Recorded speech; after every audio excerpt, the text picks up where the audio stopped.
ধন্যবাদ। সুপ্রিয় সাংবাদিক বন্ধুগণ, উপস্থিত অন্যান্য উপস্থিতি, আসসালামু আলাইকুম রহমতুল্লাহ। আসলে মানুষের কল্যাণে মানুষ কাজ করে, আর মানুষের কল্যাণে মানুষ কাজ করবে, এটাই স্বাভাবিক। আল্লাহ তাআলা বলেছেন, কুনতুম খায়রা উম্মাতিন উখরিজাত লিন-নাস। আমি মানুষকে উত্তম জাতি হিসাবে সৃষ্টি করেছি, আর তারা মানুষের কল্যাণে কাজ করবে। তারই অংশ হিসাবে প্রবাসী কল্যাণ যে সমিতি, তারা যে একটা দুস্থ অসহায় মানুষের গৃহ নির্মাণ করে দিচ্ছে, এটা নিঃসন্দেহে অত্যন্ত ভালো কাজ, মহৎ কাজ।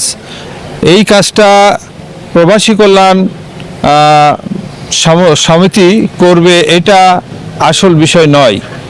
একটি সরকারের সবসময় দায়িত্ব মানুষের যে মৌলিক অধিকার, সেই মৌলিক অধিকার পূরণ করা, যেমন খাদ্য, বস্ত্র, শিক্ষা, চিকিৎসা, বাসস্থান, নিরাপত্তা, এই সবগুলির দায়িত্ব হচ্ছে সরকারের। কিন্তু আজও পর্যন্ত আমরা সেই ধরনের সরকার পাই নাই, যে সরকার সকল নাগরিকের মৌলিক অধিকার নিশ্চিত করবে, এই ধরনের আমরা সরকার আজও পাই নাই। যেদিন এমন একটি সরকার হবে যে সরকার মানুষের মৌলিক অধিকারগুলো নিশ্চিত করবে, সেজন্য যতক্ষণ এটা না হচ্ছে ততক্ষণ বিভিন্ন সংস্থা, বিভিন্ন সমিতি মানুষের কল্যাণে কাজ করে যাচ্ছে। আমরা তাদেরকে সাধুবাদ জানাই, ধন্যবাদ জানাই। এই ধরনের আরও যারা আছেন, এরকম আমাদের সমাজে অনেক ব্যক্তি আছে। ইতিমধ্যে আমি নিজেও একটি ঘর করে দিলাম কয়েকদিন আগে।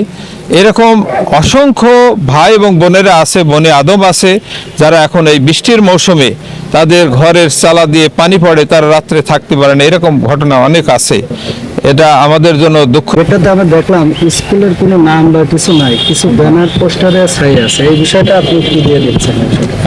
এটা তো ঠিক নয়। এটা একটা প্রতিষ্ঠান, স্কুলের গেটে প্রতিষ্ঠানের নামই থাকা দরকার। কেন থাকে না এটা আমার এখনো জানা নেই। তবে স্কুল কর্তৃপক্ষ যারা আছে তাদেরকে আহ্বান করব যে তারা যেন গেটের মূল ফটকে যেন স্কুলের নামটা রাখেন।